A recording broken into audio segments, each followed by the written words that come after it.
وبه نستعين على أمور الدنيا والدين والصلاة والسلام على أشرف الأنبياء والمرسلين نبينا محمد وعلى آله وصحبه والتابعين وأتباع التابعين ومن تبعهم بإحسان إلى يوم الدين. أما بعد, kaum muslimin yang dirahmati Allah Subhanahu wa taala, kita bersyukur kepada Allah yang mana sampai hari ini Allah masih beri kita keimanan dan keamanan. Kita bisa lihat sebagian saudara kita, terutama di Sumatera ya Pak ya, subhanallah, mereka diuji oleh Allah dengan musibah, banjir dan sebagainya. Untuk sholat saja susah Pak, apalagi sholat berjamaah ke masjid. Maka bagi kita yang harus kita lakukan yang pertama adalah mensyukuri nikmat ini, sehingga Allah tidak cabut nikmat aman dan iman ini. Dan yang kedua adalah agar Allah tetap abadikan nikmat ini, bahkan menambahnya kepada kita. Kemudian yang kedua, marilah kita berusaha peduli kepada mereka, minimal dengan doa. Kalau kita memang belum bisa peduli dengan materi, maka kepedulian paling minim, kepedulian paling wajib bagi seorang muslim adalah dengan doa. Dalam sebuah hadis Rasulullah SAW bersabda, "Al-mu'minu lil-mu'min kal jasadil wahid." Perumpamaan seorang mukmin dengan mukmin yang lainnya seperti satu jasad. "Idza ishtaka minhu 'udwun tada'a sa'irul jasadi bisahri wal humma." Ada satu anggota tubuh kita yang sakit saja, maka satu tubuh akan merasakan begadang, tidak bisa tidur dan demam. Ya. Maka marilah kita tunjukkan kepedulian kita minimal dengan doa, karena hakikatnya musibah itu adalah ujian bagi kedua belah pihak. Ujian bagi yang diuji dan ujian bagi yang tidak diuji.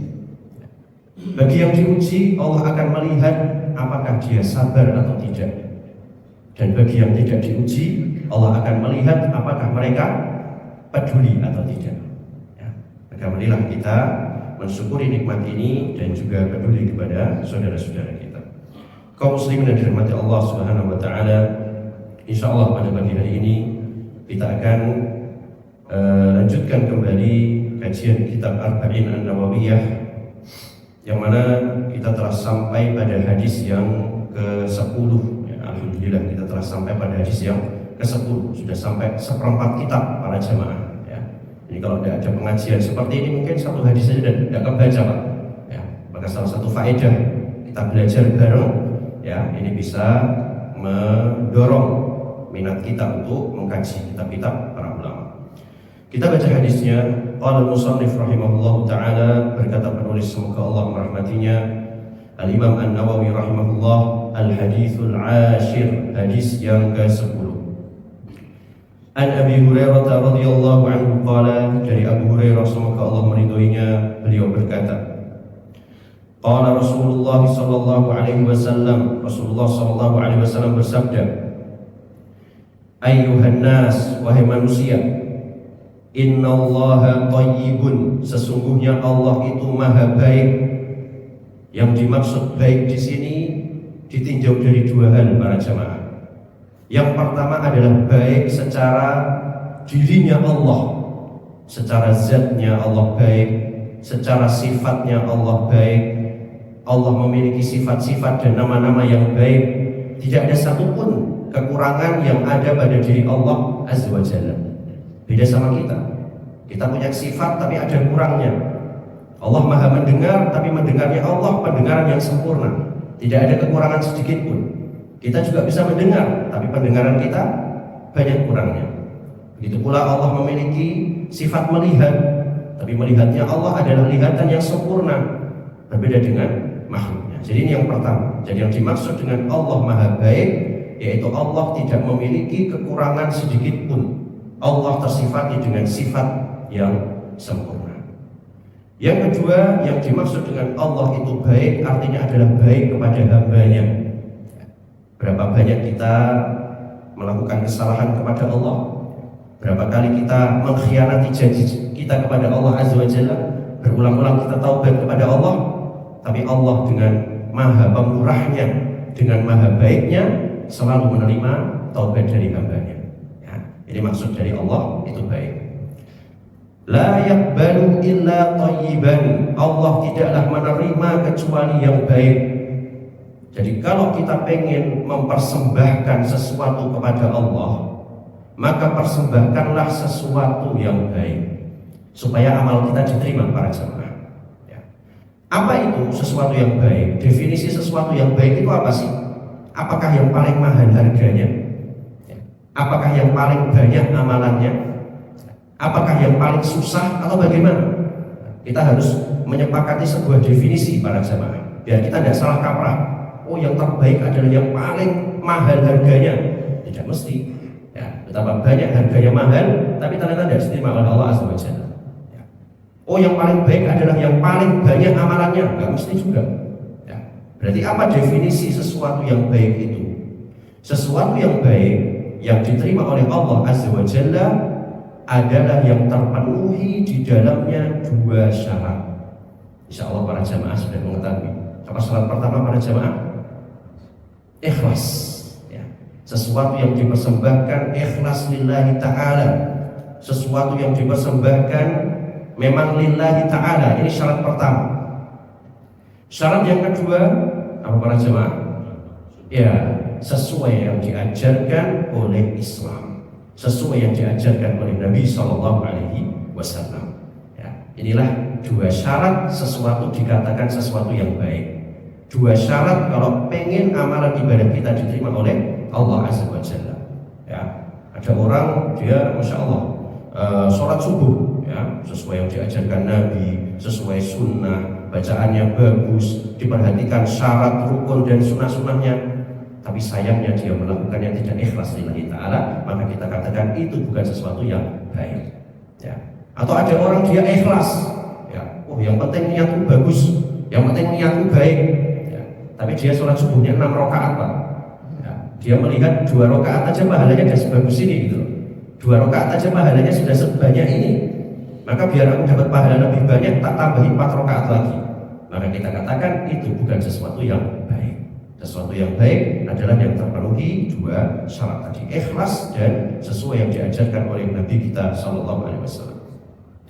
Berarti kalau Allah hanya menerima sesuatu yang baik, makna lawannya Allah tidak akan menerima sesuatu yang buruk. Ya. Kalau kita mengajukan sesuatu kepada Allah, kalau kita mempersembahkan sesuatu kepada Allah dan sesuatunya itu buruk, maka Allah tidak menerima.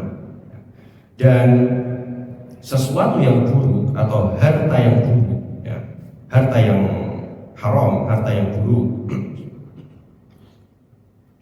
itu ada 3 macam para jamaah. Ya, ini marilah kita ketahui agar kita hindari. Ya, jangan sampai kita menjadi orang-orang yang rugi. Ya, sudah mempersembahkan kepada Allah, sudah mengeluarkan harta untuk Allah, tapi ternyata tidak diterima oleh Allah. Ya. Jadi harta yang buruk itu terbagi menjadi 3 macam para jemaah. Yang pertama adalah buruk secara zatnya. Contohnya buruk secara zatnya para jemaah. Ya, daging yang diharamkan, daging babi, khamr, ya. Kemudian mungkin alat-alat musik dan lain sebagainya. Ya. Ada orang sedekah khamr misalnya, ya, waduh tak sedekahkan biar dapat pahala, tidak mungkin diterima oleh Allah karena buruk secara zatnya. Ya, sedekah rokok Pak, rokok masuk ya, sedekah rokok misalnya biar makin semangat misalnya, gimana? Ya, sesuatu yang buruk secara zatnya, jangankan menurut Islam, menurut kedokteran aja tidak ada satupun yang mengatakan itu baik. Ya, tidak perlu ditanyakan ke ulama sebenarnya. Ya, nah, malah bisa ada dosa karena tolong menolong dalam kemaksiatan. Ya, ini yang pertama. Jadi buruk secara zatnya, orang mempersembahkan sesuatu yang buruk secara zatnya tidak akan diterima oleh Allah Azza wa Jalla. Yang kedua adalah buruk secara kepemilikan. Ya, buruk secara kepemilikan. Apa contohnya? Ya, mendapatkannya tidak dengan cara yang baik, atau itu bukan harta dia. Nah, itu bukan harta dia. Contoh, ada orang sedekah, ya, menyedekahkan duit lah, menyedekahkan sesuatu yang halal, tapi sayangnya itu bukan punya dia, maka ini juga tidak diterima oleh Allah Azza wa Jalla. Oh, nyumbang bangun masjid, ya, nyumbang fakir miskin, tapi dari dana korupsi misalnya, tidak mungkin diterima oleh Allah. Wes tidak apa-apa lah, korupsi saja, yang penting nanti hartanya dibersihkan dengan sedekah, nggak bisa. Ya, itu bukan harta Anda tidak berhak untuk bersedekah. Ya, nah, ini adalah harta buruk jenis kedua, yaitu harta yang bukan punyanya dia, meskipun zatnya halal. Yang ketiga, bagian yang ketiga yang termasuk harta yang haram, apa itu para jemaah? Harta yang didapatkan dengan cara yang haram. Ya, harta yang didapatkan dengan cara yang haram. Contohnya misalnya riba. Ya, harta riba memang hartanya dia, tapi didapatkannya dengan cara yang tidak baik. Atau harta yang didapatkan dari menjual hal-hal yang diharamkan, ya, menjual khamar, menjual ini dan sebagainya. Ya, nah ini juga tidak diterima oleh Allah Azza wa Jalla. Jadi itu adalah 3 jenis harta yang haram, harta yang buruk, yang mana Allah tidak menerima dari seorang hamba. Ya, nah. Baik. Kemudian Nabi Shallallahu Alaihi Wasallam melanjutkan, wa inna Allaha amara al-mu'minina bima amara bihil mursalin, dan sesungguhnya Allah memerintahkan kaum mukminin sebagaimana Dia perintahkan kepada para rasul. Jadi kalau kita dapati dalam Al-Quran maupun hadis, perintah kepada rasul itu hakikatnya secara asal juga perintah untuk kita para jamaah. Jadi kalau para jamaah baca Quran atau baca hadis, di situ Allah mengatakan wahai Nabi misalnya, ya, itu hakikatnya perintahnya juga untuk kita para jamaah. Ya, secara asal seperti itu. Nah, apa contohnya? Faqala, Allah berfirman, ya ayyuhar rusul, wahai para rasul. Apa namanya? Ditujukan kepada rasul ayatnya. Kulu minat thayyibati, makanlah dari hal-hal yang baik. Para rasul disuruh makan dari hal yang baik. Berarti hakikatnya siapa? Kita juga diperintahkan dari makan yang baik. Nah, apa definisi makanan yang baik para jemaah? Definisi makan yang baik yaitu yang terpenuhi 2 syarat juga. Yang pertama adalah yang halal, ya, sesuatu yang halal, jelas. Ya. Yang halal sama yang haram, banyakan yang mana para jemaah? Banyak yang halal. Ya. Makanya Allah dalam Al-Quran itu hanya menyebutkan sesuatu yang haram saja. Ya. Kenapa? Karena sesuatu yang haram itu terbatas. Ya. Karena sesuatu yang halal tidak ada batasnya. Nah, ini menunjukkan sesuatu yang halal lebih banyak daripada yang haram. Makanya salah ketika ada orang yang bilang mencari yang ini lebih ini, tidak usah didengarkan. Ya, itu cuma malas saja. Ya. Nah, syarat yang kedua yaitu adalah tidak membahayakan badan kita. Ya, jangan mentang-mentang halal tapi kita berlebihan, ya, jadi haram akhirnya. Ya, nah, jadi inilah 2 syarat makanan itu baik, ya, halal dan tidak berbahaya bagi badan. Wahai para rasul, makanlah dari sesuatu yang baik, wa'malu salihah, dan beramal salehlah. Kata para ulama, mengkonsumsi sesuatu yang baik ini bisa jadi salah satu sebab dimudahkannya kita melakukan amal saleh. Maka bagi kita yang mungkin di suatu hari kok merasa ibadahnya agak males, marilah kita introspeksi diri kita masing-masing. Mungkin ada beberapa rupiah, mungkin ada beberapa suapan makanan yang mungkin itu bisa jadi tidak halal. Ya, karena ini di sini disebutkan makanlah dari sesuatu yang baik dan beramal solehlah. Allah menyebutkan amal soleh setelah makan yang baik, menunjukkan makan yang baik merupakan salah satu sebab dimudahkan yang bisa beramal saleh. Nah, inni bima ta'maluna alim, sesungguhnya aku maha mengetahui terhadap apa yang kalian lakukan. Wa qala, dan Allah juga berfirman, ya ayyuhalladzina amanu, wahai orang-orang mukmin, kulu min thayyibati ma razaqnakum, makanlah dari hal-hal yang baik yang kami berikan rezeki kepada kalian. Ya. Nah, jadi perintah untuk Rasul itu sama seperti perintah kepada kita, ya, seperti itu. Nah.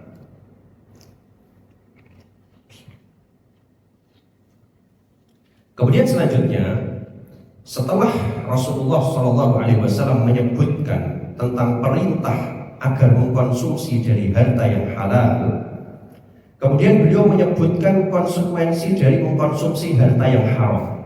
Ya, dan sudah kita sebutkan ya Pak ya, harta haram ada 3. Haram secara zatnya, haram secara kepemilikan, ya, dan haram dari cara mendapatkannya. Ya, hartanya dia, tapi cara mendapatkannya yang salah. Ya. Apa konsekuensi dari mengkonsumsi harta yang haram? Beliau menceritakan, "Tsumma dzakara rajula", ada seseorang, yutilus safar, dia memperpanjang safarnya. Ya, safar sendiri itu sudah merupakan sebab mustajab doa para jamaah. Apalagi kalau safarnya panjang, lebih mustajab lagi. Ya, nah, orang yang safar dari sini ke Jakarta, otomatis bisa jadi doanya lebih beda ya dengan yang dari sini ke Saudi. Ya, karena lebih panjang safarnya, lebih melelahkan. Ya, semakin panjang safar, semakin berat safar, maka akan semakin mustajab doanya. Ya, nah, ada seseorang yang memanjangkan safarnya, ash'atha aghbara, rambutnya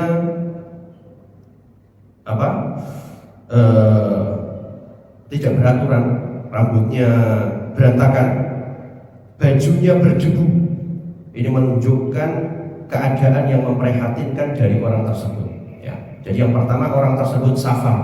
Ini sebab mustajab doa yang pertama para jamaah, safar. Ya, dalam sebuah hadis Nabi Shallallahu Alaihi Wasallam pernah bersabda, "Thalathu da'awatin mustajabah." Ada 3 doa yang mustajab. Yang pertama diantaranya disebutkan da'watus shaim, doanya orang yang puasa. Yang kedua wa da'watul walid, doanya orang tua. Dan yang ketiga adalah wa da'watul musafir, doanya orang musafir.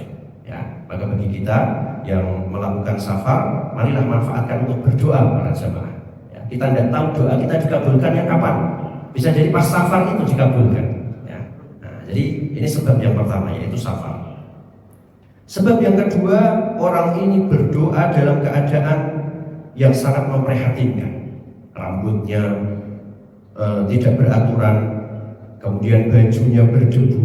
Ya, dan orang yang berdoa dalam keadaan yang memprihatinkan ini akan lebih mustajab, akan lebih dikabulkan oleh Allah dibandingkan yang berdoa dalam keadaan normal.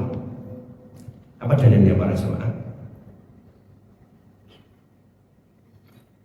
Apa dalilnya orang yang berdoa dalam keadaan darurat, ya, dalam keadaan kecepet, lebih dikabulkan oleh Allah dibandingkan yang berdoa biasa-biasa saja? Apa dalilnya? Dalilnya adalah perbuatannya orang-orang musyrik.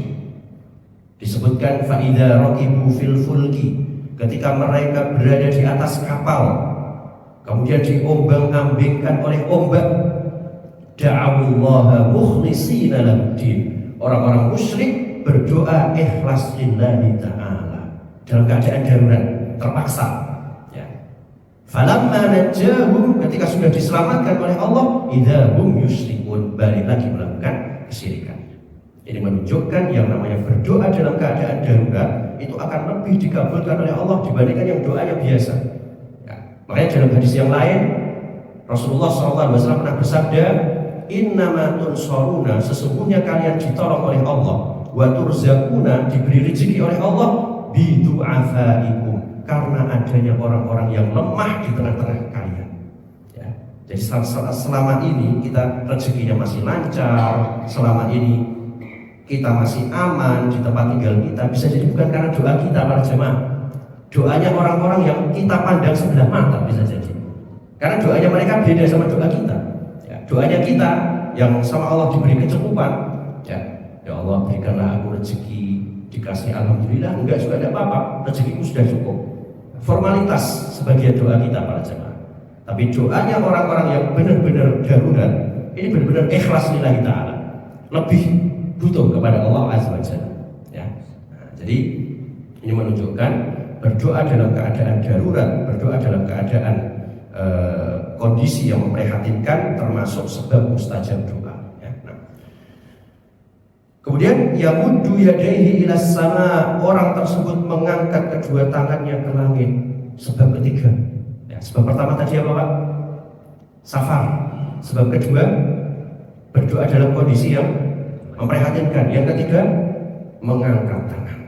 Ya, ini orang melakukan combo ya. Sebab-sebab mustajabnya banyak banget. Ya. Yang ketiga, mengangkat tangan dia. Ya. Dan para ulama mengatakan mengangkat tangan ketika berdoa ini termasuk sebab mustajab doa. Ya. Dalam sebuah hadis Rasulullah SAW bersabda, Innallaha hayyun karimun. Sesungguhnya Allah itu maha pemalu dan maha dermawan. Yastahyi min abdihi. Allah itu malu ketika ada hambanya idza rafa'a yadayhi, mengangkat kedua tangannya, an yaruddahuma sifran, kemudian dikembalikan dalam keadaan nol. Ya, Allah malu kita angkat tangan berdoa terus dikembalikan nol, tidak ada hasilnya. Itu Allah malu para jamaah. Yang menunjukkan yang namanya mengangkat tangan termasuk sebab mustajab doa. Pertanyaannya adalah bagaimana tata cara mengangkat tangan ketika berdoa? Gimana para jemaah angkat tangan?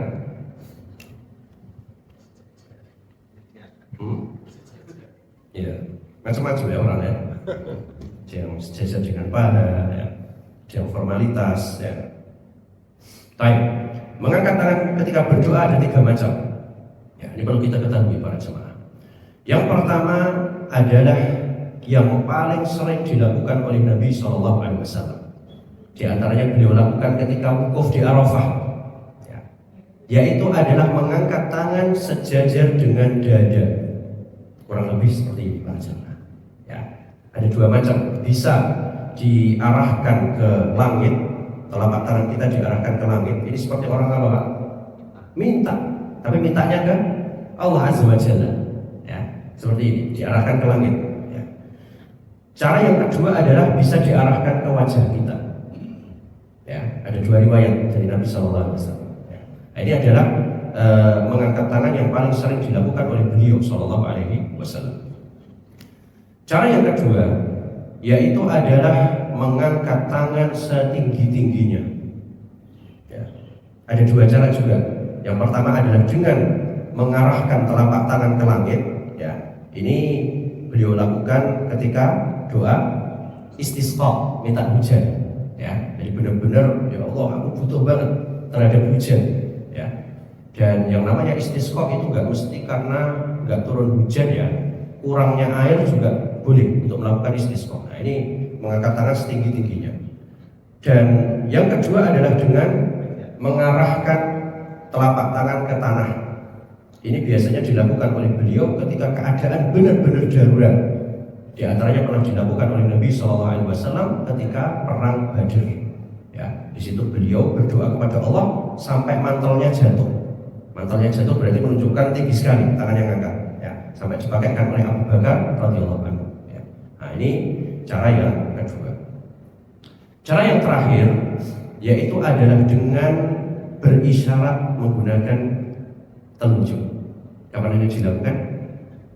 Ketika berdoa khutbah Jumat. Ya, ketika khutbah Jumat disebutkan bahwasanya Nabi SAW ketika berdoa beliau mengangkat jarinya untuk menunjukkan ketauhidan kepada Allah Azza wa Jalla. Ya.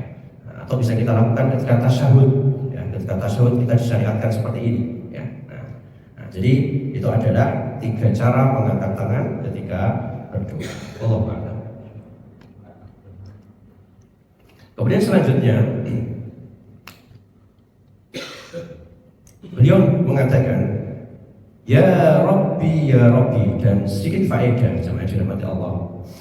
Orang berdoa dengan mengangkat tangan ini salah satu bukti bahwasanya Allah Subhanahu wa taala ada di atas. Ya. Bahkan orang-orang yang mengingkari keberadaan Allah, oh enggak di atas, Allah enggak di sini, enggak di sini. Ya, mereka ketika keadaan darurat itu hatinya secara naluri tetap merasakan akan mengakui Allah ada di atas. Ya. Makanya para jamaah dirahmati Allah, sedikit nasihat. Semakin orang mengingkari Allah ada di atas, maka akan semakin sedikit dia berdoa. Ya, karena gengsi. Ya, aku punya pendapat kalau Allah nggak di atas. Aku kalau berdoa aku merasa Allah di atas. Ya. Mesti seperti itu. Ya, kecuali orang-orang yang cuma FOMO, cuma ikut-ikutan, ya, ikutan apa? Gurunya.